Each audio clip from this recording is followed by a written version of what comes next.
الحمدللہ رب العالمین الرحمن الرحیم۔ تو وہ کہنے لگے، یہ کیسی آواز ہے، یہ کس کا کلام ہے؟ جی ہاں دوستو، یہ داستان ہے سورہ جن کی۔ قل اوحی الی انہ استمع نفر من الجن۔ یہ وہ وقت تھا جب جنات آسمان کی بلندیوں تک جا کر فرشتوں کی باتیں سن لیا کرتے تھے اور پھر زمین پر آ کر یہ باتیں وہ نجومیوں اور کاہنوں تک پہنچاتے تھے، اور یہ کام وہ ہزاروں سال سے کر رہے تھے۔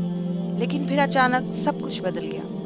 جنات کا ایک گروہ جب ہمیشہ کی طرح آسمان کی طرف بڑھا تو آسمان سے آگ کے شعلے ان کی طرف لپکنے لگے۔ ہزاروں کی تعداد میں شہاب ثاقب ان کی طرف بڑھے۔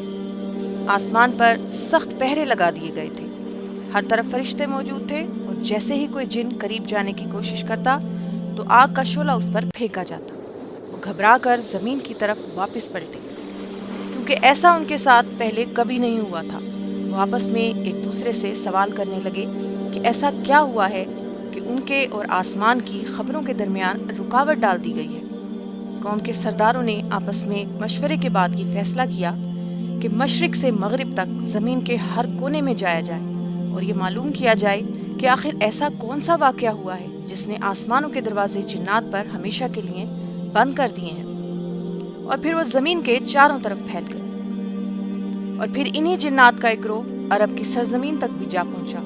ان کا ایک گروہ رات کے آخری پہر مکہ کے نزدیک وادی نخلا سے گزر رہا تھا کہ اچانک انہیں ایک پراثر اور دل نشین آواز سنائی دی۔ بسم اللہ الرحمن الرحیم الحمدللہ رب العالمین۔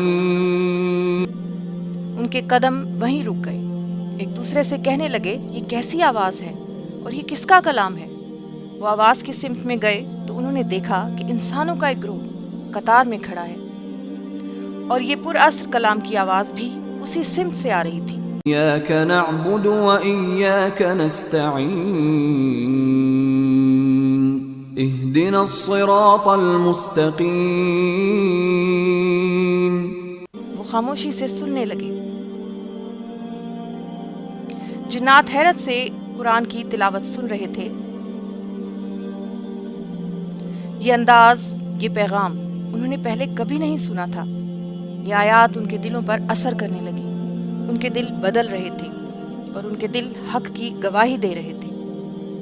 قرآن سننے کے بعد وہ اپنی قوم کی طرف واپس پلٹ گئے اور اپنی قوم سے کہنے لگے، ہم نے وہ راز پا لیا ہے جس کی وجہ سے آسمان کے دروازے ہم پر بند ہو گئے ہیں۔ ہم نے ایک ایسا کلام سنا ہے جو سیدھا راستہ بتاتا ہے۔ ہم اس پر ایمان لاتے ہیں اور اپنے رب کے ساتھ کسی کو شریک نہیں ٹھہرائیں گے۔ اور پھر اس پورے گروہ نے اسلام قبول کر لیا۔ دوستو، نبی اکرم صلی اللہ علیہ وآلہ وسلم کو اس حیرت انگیز واقعے کا علم ابھی تک نہیں تھا، اور پھر اللہ تعالیٰ نے آپ پر سورہ جن کی یہ آیات نازل فرمائی۔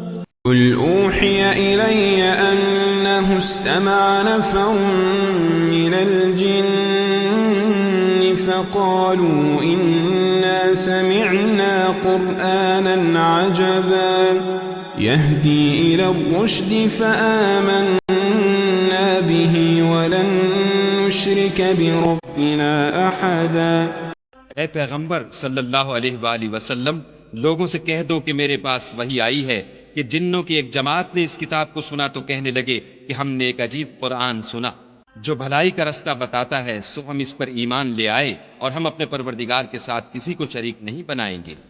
جو ہزاروں سال تک آسمان سے راز چرا کر لاتے تھے، پہلی بار زمین پر ایک ایسا کلام سن رہے تھے جو راز نہیں، حقیقت تھا، نور تھا، ہدایت تھی۔